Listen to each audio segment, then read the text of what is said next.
بسم الله الرحمن الرحيم maanta sabdiya taariikhduna ay ku beegan tahay 27 bisha Agost sanadka 2022 waxaa shir isugu yimid xarunta aqalka dawladda hoose xamar maamulka sare ee gobolka Banaadir uu hogaaminayo gudoomiyaha gobolka ahna duqa magaalada Muqdisho mudane Umar Maxamed Umar Filish iyo dhammaan gudoomiyaasha degmooyinka iyo deegaanada gobolka Banaadir shirkan ayaa waxaa loogu hadlay sidii bilicda iyo nadaafadda magaalada Muqdisho dib loogu soo celin lahaa maadaama maalmihii u dambeeyay toddobaadadii u dambeeyay magaalada ay ka daayeen roobab mihigaana kuwaas oo sababay arrimaha la xiriira nadaafadda biyo ay dhigeen wadooyinka iyo waliba bilicda oo ay wax u dhimeen si loo dardargeliyo nadaafadda bilicda waxa uu gudoomiyaha gobolka Banaadir ahna duqa magaalada Muqdisho soo saaray wareegto ku aadan dardargelinta nadaafadda iyo dib u soo celinta bilicda magaalada Muqdisho taasoo ku socota agaasimaha guud ee bilic soo celinta iyo nadaafadda gobolka Banaadir sidoo kale ku socota gudoomiyaasha degmooyinka gobolka Banaadir ku socota dadweynaha ku nool degmooyinka iyo deegaanada gobolka Banaadir ku socota waaxda nadaafadda dawladda hoose xamar ku socota taliska ilaalinta deegaanka xamar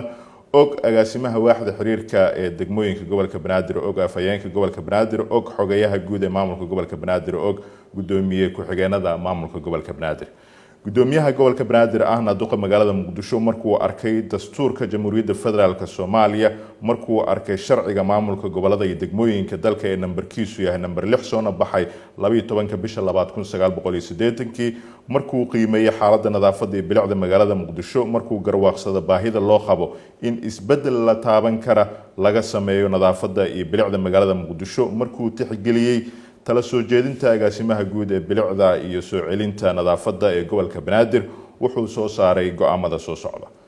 qodobka koowaad wargelin laga bilaabo maalinta go'aankan la saxiixo waxaa dhammaan mas'uuliyiinta sare ku xusan oo ay warqadana sida toos ah ugu socoto lagu wargelinayaa in gudoomiyaha gobolka Banaadir ahna duqa magaalada Muqdisho go'aamiyay in la dardargeliyo nadaafadda iyo bilicda magaalada Muqdisho laguna sameeyo isbedel la taaban karo waxaa la farayaa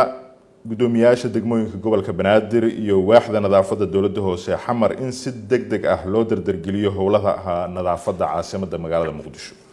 qodobka labaad sidoo kale waxaa la ganaaxi doonaa cid kasta oo ku xadgudubta nadaafadda magaalada kuwaasi oo muteysan doona ganaaxyada soo socota ganaaxa guryaha guri walba oo ku yaala magaalada Muqdisho ee ku xadgudba nadaafadda iyo bilicda magaalada Muqdisho waxaa la ganaaxi doonaa $20 oo ama lacag u dhiganta oo ah shilinka Soomaaliga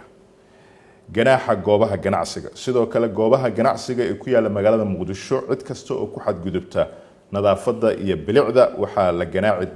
ganaaxi doonaa lacag $30 ah ama lacag u dhiganta shilin Soomaali ah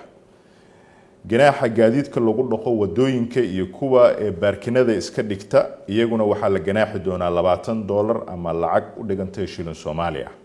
sidoo kale wixii hadda ka dambeeya waxaa xoolaha baadida ah ee lagu soo qabto magaalada gudaheeda laga qaadi doonaa ganaax iyo calafka xoolaha muddada la hayo waxaanu ognahay in muddooyinka ugu dambeeyay dad si gaar ah ugu ganacsada xoolaha ay magaalada ku soo deeyeen xoolaha lo'da ama geela ama eriga kuwaas oo dhibaato xoogan oo dhanka bilicda iyo isu socodkaba ku haya magaalada Muqdisho sida awgeed xoolaha baadida ee laga qabto magaalada waxaa la ganaaxi doonaa neefka geela $25 ama lacag u dhiganta shilin Soomaali ah neefka lo'a sidoo kale waxaa la ganaaxi doonaa lacag $20 ama lacag u dhiganta shilin Soomaali ah neefka ariga ahna sidoo kale waxaa la ganaaxi doonaa lacag $10 ama lacag u dhiganta shilin Soomaali ah qodobka saddexaad fulinta amarkaani waxaa amarkaana fulintiisa iyo dabagalkiisa u xilsaaran agaasimaha guud ee bilic soo celinta iyo nadaafadda gudoomiyaasha degmooyinka ee gobolka Banaadir iyo taliska ciidanka ilaalinta deegaanka xamar qodobka afraad saxiixa xeerkan wuxuu dhaqan galayaa markuu saxiixo gudoomiyaha gobolka Banaadir ahna duqa magaalada Muqdisho waana uu saxiixay gudoomiyaha gobolka Banaadir ahna duqa magaalada Muqdisho mudane Umar Maxamed Umar Filish